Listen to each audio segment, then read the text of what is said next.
J'ai tout perdu à Abidjan, escroqué par les maisons de placement.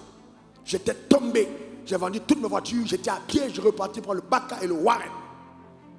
Ah oui, j'ai tout perdu. Et Dieu m'a dit, tu es devenu comme moi. Les vrais champions sont ceux qui apprennent à se relever. Les vrais champions sont ceux qui apprennent à dire, tu ne restes pas par terre. Je vais me relever, quel que soit ce qui arrive. Ah ouais. Ça s'appelle une richesse mentale.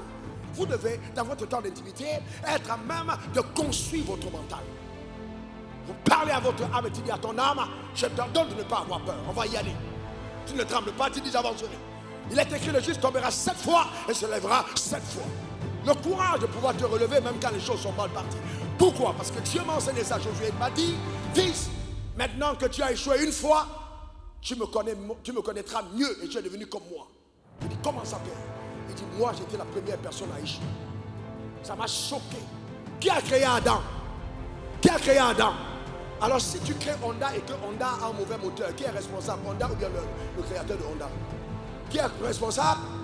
Le créateur de Honda. Très bien. Donc quand Adam a échoué, l'échec d'Adam était imputable à Dieu.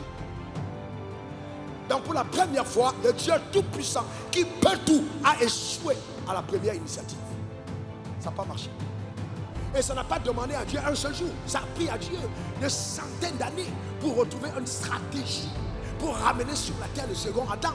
Et c'est pour ça qu'il a appelé second Adam, afin de racheter le premier qui a échoué. En fait, tes erreurs et tes échecs te permettent de bien peaufiner ton projet et l'amener dans une perfection telle que personne ne pourra l'arrêter. Dis après moi, je me relève. Encore. Encore. Est-ce que quelqu'un comprend ça?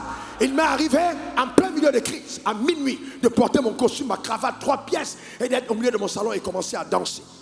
À danser pour embrouiller les stratégies de l'enfer. Pour donner à l'impression à Satan que rien ne me fait trembler. Je danse en disant, je danse, tu ne peux pas m'arrêter. Ça s'appelle richesse mentale, mentalement fort. Il faut être fort. Ce n'est pas la génération des croyants que nous avons. Dès qu'il y a une petite crise, il dit, je déchire ma Bible. Jamais. Tu dois être tellement fort mentalement que même Dieu n'aura pas de possibilité de te faire échouer s'il le voulait. Non, c'est fort. Écoutez-moi bien. Même si Dieu le voulait, il ne trouvera pas d'argument. Est-ce que vous savez que dans la science de la foi, elle est tellement précise que la foi peut t'amener à imposer au ciel quelque chose que tu as résolu. Il dit qu'il te soit fait selon ta foi. Donc quand ta foi dit oui, même le ciel ne peut pas dire non. La foi est une obligation qu'on place devant le ciel d'agir sur les résolutions que nous avons prises sur la terre, basées sur sa volonté. C'est une raison, voyez-vous? C'est le mental qui te permet d'avoir une vision claire de ton avenir. C'est le mental qui arrive à destination avant que ton corps n'arrive. Si ton âme ne t'a pas précédé quelque part, tu n'y arriveras pas. Il faut d'abord que ta pensée arrive avant toi. Et ça, c'est la richesse mentale. Personne n'arrive à la richesse sans avoir vu la richesse.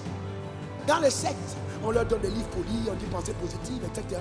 Pourquoi? Parce qu'on veut amener ton mental, ton mindset à une certaine dimension de richesse. C'est la contrefaçon de la Bible. La pensée positive est différente de la foi. La pensée positive est différente.